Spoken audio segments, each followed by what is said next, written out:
Thanks for staying with us. The jury convicted a Baldwin County man of shooting his girlfriend on Valentine's Day. It's one of 5 things to know at 5:30. Today, a jury convicted Johnny Lee Chappell in the murder of 30-year-old Latoria Waller. That's according to a post by T. Wright Barksdale from the Okmulgee DA's office. Last year, on Valentine's Day, Waller died after being shot in the chest. Judge Stephen A. Bradley sentenced Chappell to life without parole plus 10 years. She's been shot. She's been shot. It's 2:30 in the morning on Valentine's Day, 2022. A frantic 911 call comes in from a small house in Milledgeville, Georgia. A woman is lying face down in her bedroom, dying. Her boyfriend is giving different stories about what happened. Family and friends are standing outside in the yard. But here's the strange part. No one is trying to save her. What really happened that night? Her name was Latoria Waller. She was 30 years old and lived in Milledgeville, Georgia, a quiet town where everyone knows everyone. February 14th, 2022, was supposed to be a day of love and celebration. Instead, it became the night Latoria lost her life. Latoria shared a home on Town Street with her longtime boyfriend, Johnny Lee Chappell. He was 36 years old, and they had been together for years. To the outside world, they were just another couple. But Johnny had a past that most people didn't know about. A dangerous past filled with violence, drugs, and arrests.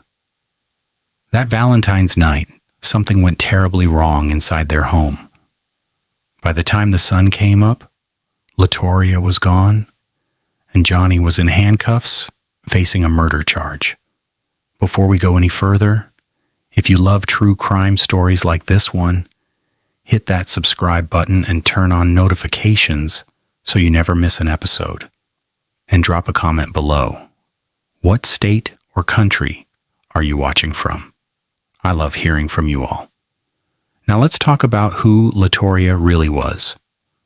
Latoria Waller lived a quiet life in Milledgeville, a small historic town in Baldwin County, Georgia. The town sits near the Oconee River and has that close-knit community feel where neighbors look out for each other. Latoria kept to herself for the most part. She wasn't someone who sought attention or made headlines. She lived at 104 Town Street, SE, in a modest home that she shared with Johnny Lee Chappell. While there's not a lot of public information about her early life, her education, or her career, one thing is clear. She was a real person with real relationships. She had family, she had friends, people who cared about her, people who would later stand outside her home in shock and disbelief on that terrible night. Latoria wasn't just a name in a news report or a case file number. She was someone's daughter, someone's friend, someone who deserved to feel safe in her own home. She deserved to celebrate Valentine's Day like everyone else, with love, not fear. Her boyfriend, Johnny, was more well-known around town. He had worked at the local food depot for years, so people recognized him. But Latoria? She stayed in the background. She lived her life away from the spotlight. And maybe that's why her story hits so hard. Because she could have been anyone. She could have been your neighbor, your coworker, your friend. She was just trying to live her life in a small Georgia town. But the man she trusted, the man she shared her home with, had a history that would eventually catch up to both of them. A history of violence that no one could ignore anymore. Latoria didn't know that February 14th, 2022 would be her last day alive. Johnny Lee Chappell wasn't a stranger to law enforcement.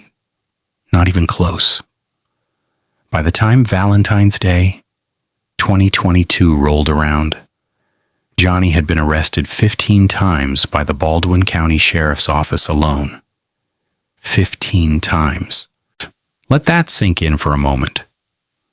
His criminal record read like a checklist of dangerous behavior: disorderly conduct, simple assault, battery, terroristic threats, criminal trespass involving family violence, felony burglary, possession of Schedule 1 controlled substances including crack cocaine, DUI, obstruction of law enforcement, and multiple weapons offenses committed during other crimes.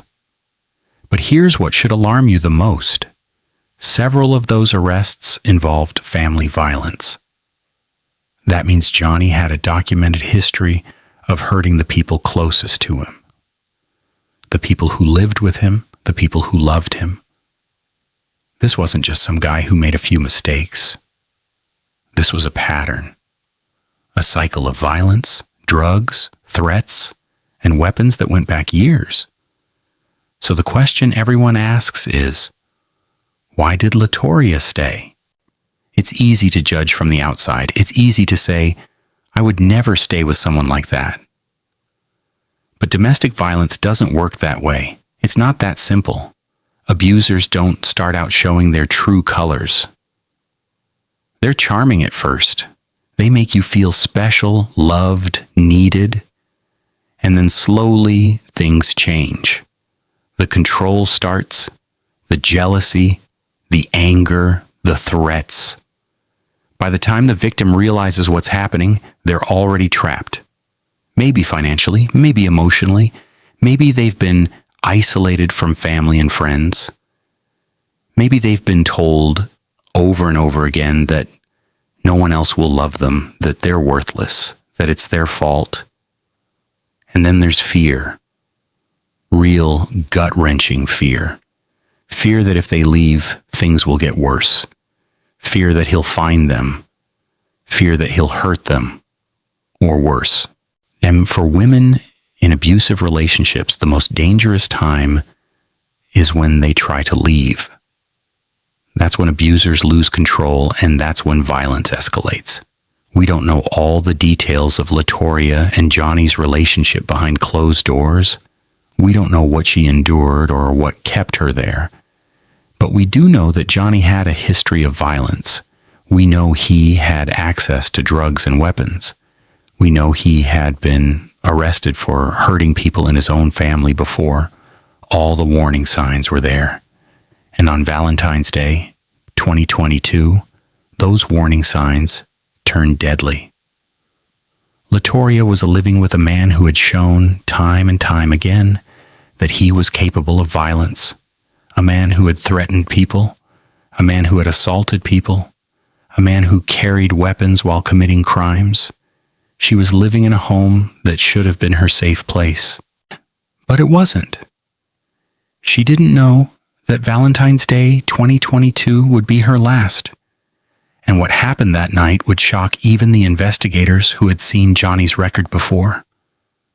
February 14th, 2022. Valentine's Day. A day meant for love, flowers, and celebration. But at 104 Town Street in Milledgeville, Georgia, something went horribly wrong. At 2:30 in the morning, a frantic 911 call came in. The voice on the other end was panicked, confused, desperate. She's been shot. She's been shot. The dispatcher tried to get clear information, but the caller was all over the place. The lady I talked to said that the person that shot her, another voice interrupted. Everybody was in the car. Someone else shouted, "She have a gun." Then came the sound everyone dreaded. I just heard a boom. The chaos was overwhelming, and no one could give a straight answer about what happened. But one thing was clear. A woman had been shot, and time was running out. Deputies from the Baldwin County Sheriff's Office rushed to the scene. When they arrived, what they found didn't make sense. The front door was open. People were standing outside in the yard. Family members, friends, and Johnny's brother. But no one was inside helping Latoria. The officers pushed through the door and into the house. The place was a mess. clutter everywhere. And then they saw the bedroom. The bedroom door had been ripped completely off its hinges. It was lying on the floor like someone had torn through it in a rage. Inside the room, pill bottles were scattered all over the place, like there had been a fight or a struggle. And there, in the middle of it all, was Latoria Waller, and she was lying face down on the floor, unresponsive, not moving, not breathing. The officers looked around the room for clues. They searched for a gun. They searched for a shell casing. They searched for any sign of a gunshot wound. But there was nothing. No weapon, no casing, no blood, no visible entry or exit wound. It didn't add up. Outside, everyone who had been in the house was now standing in the yard. Johnny's brother claimed he had been asleep in another room and didn't hear anything except a thump. Not a gunshot, just a thump. Neighbors who lived nearby said the same thing. They heard a muffled noise, but it didn't sound like a gun going off. And here's the part that made investigators suspicious. No one was trying to help Latoria. Not one person was performing CPR. Not one person was calling out to her or checking if she was okay. They had all just left her there. That's when Johnny Lee Chappell came back to the scene. He had run off somewhere, but now he was back, and officers immediately started asking him questions. What happened? Johnny's answers kept changing. First, he said he ran for help. Then he said he heard a boom, but didn't know where it came from. Then he said Latoria fell. Then he said someone must have scared her when he forced the bedroom door open. Every time he opened his mouth, the story was different. Officers didn't buy it. Not for a second. While Johnny was giving his conflicting statements, an officer from the Milledgeville Police Department dropped to the floor and started performing CPR on Latoria. Her body was still warm. There was still a chance. UFI paramedics arrived and rushed her to the hospital. On the way there, they worked frantically to keep her alive.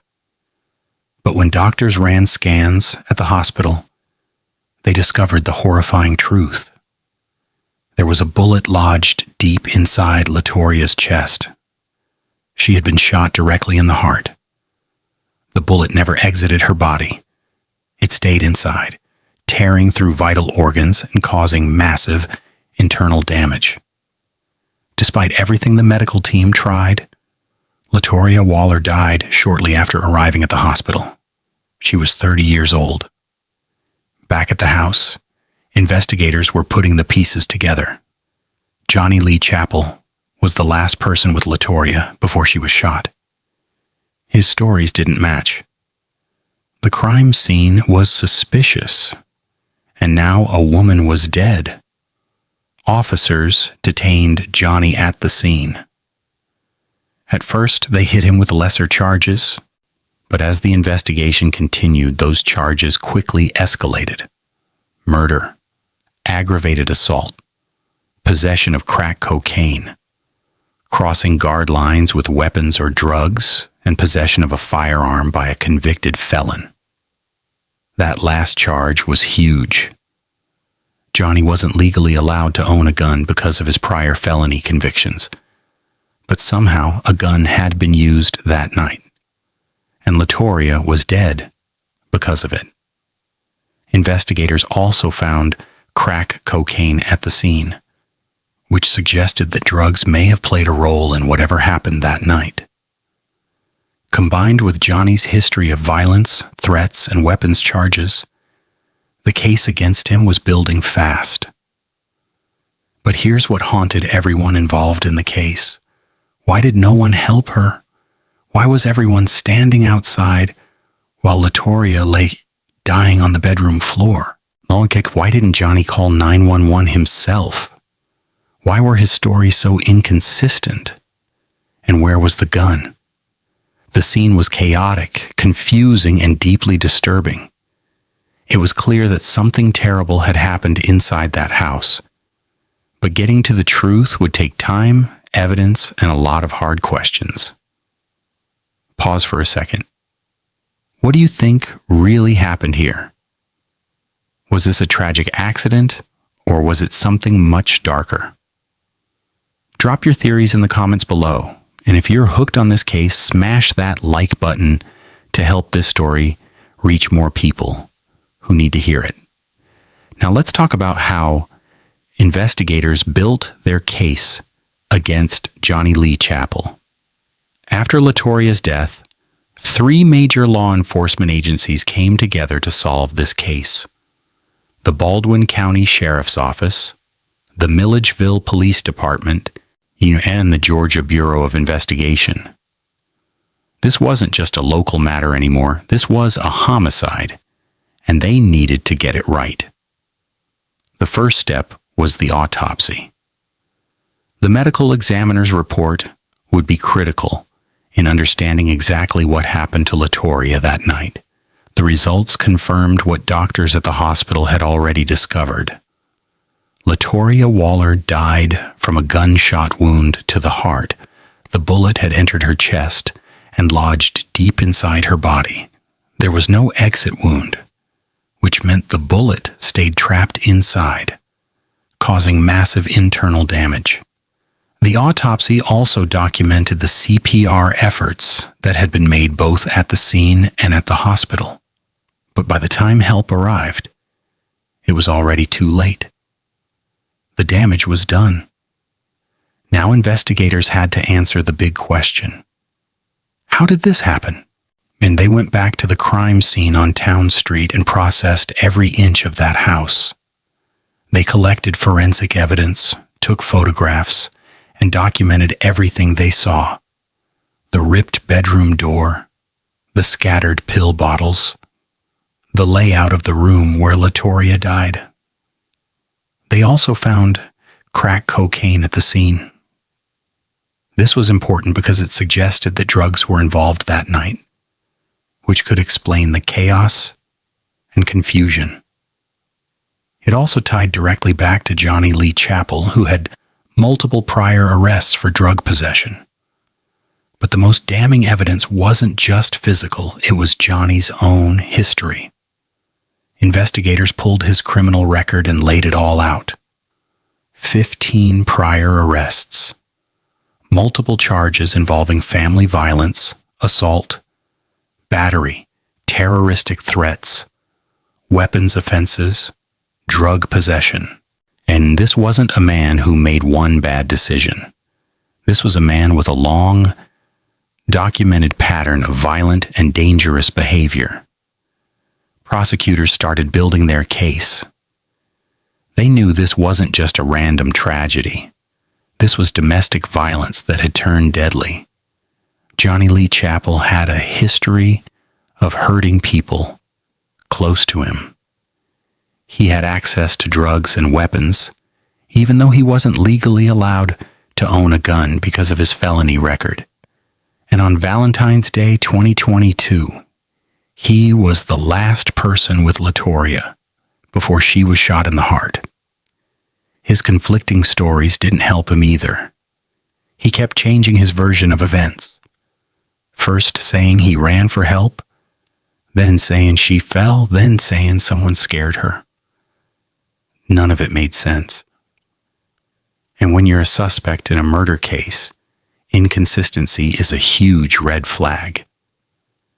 The evidence was piling up in the autopsy, the crime scene, the drugs, the illegal firearm, Johnny's violent past, his changing stories.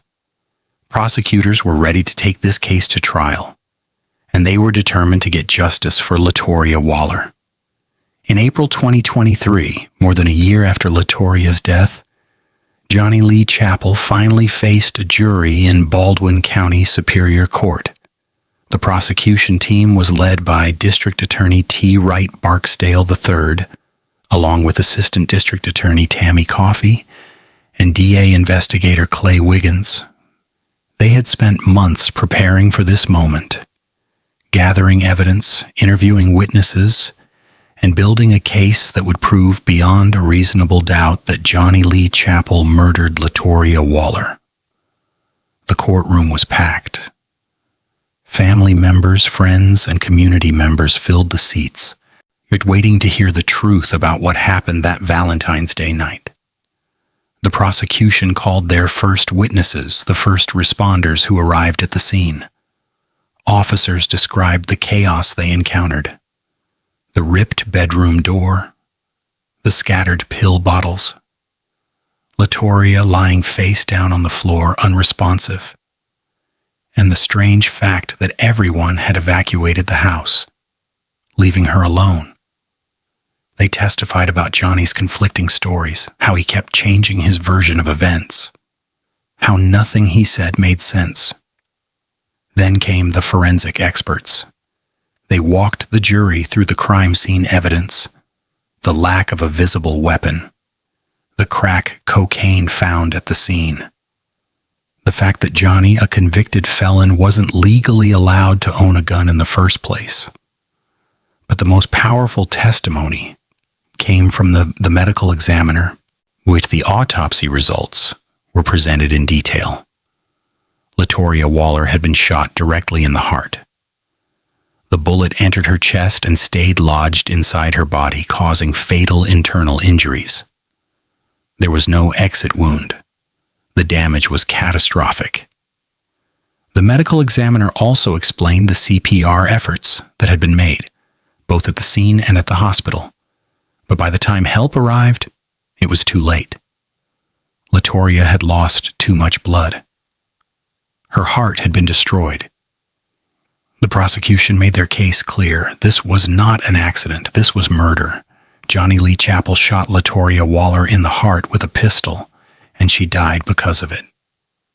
After hearing all the evidence, the jury didn't take long to reach a decision.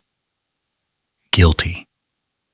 Johnny Lee Chappell was convicted of murder. The courtroom erupted. Some people cried. Others nodded in silent relief. Finally, there was justice for Latoria. But the trial wasn't over yet. Now it was time for sentencing. Judge Stephen A. Bradley took the bench and delivered a sentence that reflected the severity of the crime. Life in prison without the possibility of parole, plus 10 additional years to be served consecutively. Johnny Lee Chappell would never walk free again. He would spend the rest of his life behind bars, paying for what he did to Latoria Waller on that Valentine's Day night. Justice had been served. But for Latoria's family and friends, no sentence could ever bring her back. Latoria Waller's story is heartbreaking, but it's also a reminder that tragedies like this can be prevented if we pay attention to the warning signs and take action before it's too late. So let's talk about what we can learn from this case and how we can help protect people in dangerous relationships. First, learn to spot the red flags. Johnny Lee Chappell had 15 prior arrests, multiple charges for family violence, assault, battery, terroristic threats, drug possession, weapons offenses. These weren't secrets. They were public records that anyone could access.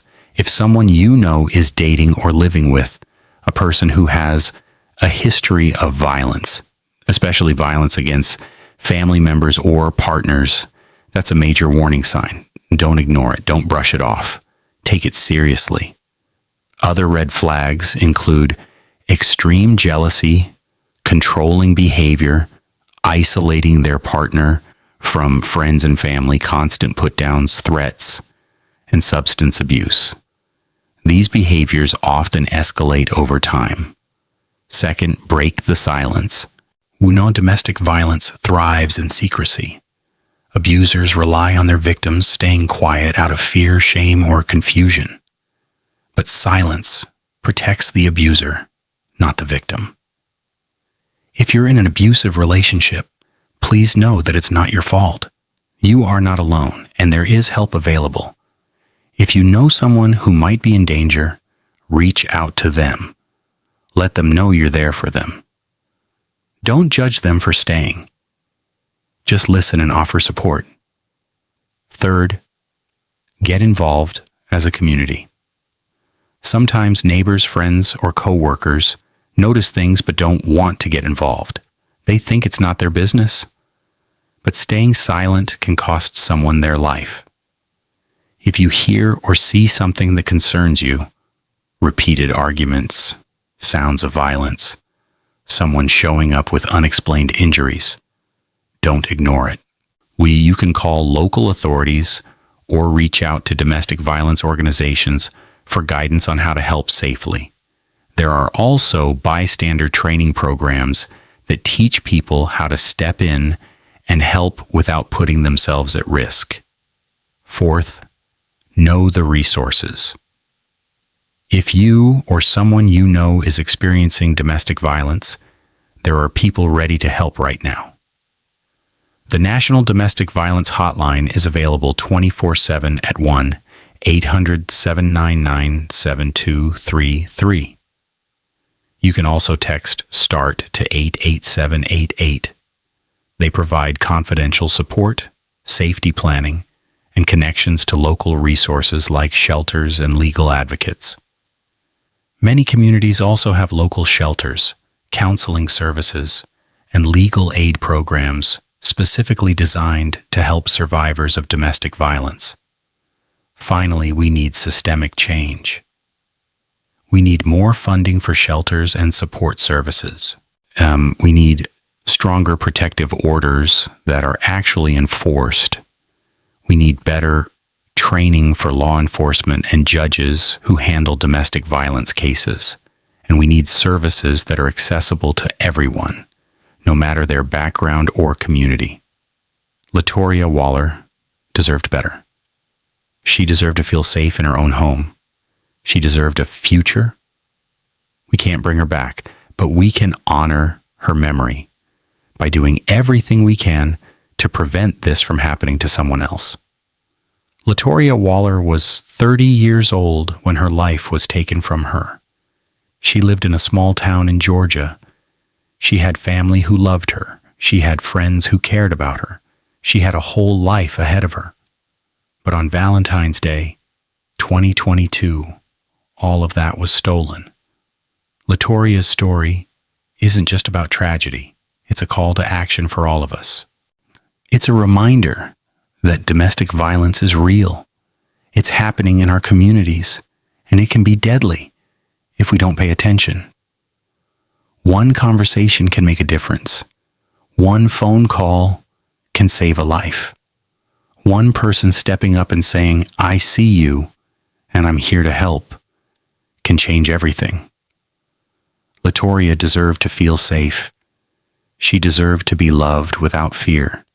She deserved a future filled with hope and happiness. And even though we can't bring her back, we can make sure her story isn't forgotten. Let her memory inspire us to do better, to speak up, to reach out, to protect those who need it most. If Latoria's story moved you, please share this video to raise awareness about domestic violence. And let me know in the comments. Have you ever witnessed something like this in your city? Your voice matters. Don't forget to subscribe and hit the bell icon for more true crime stories that matter.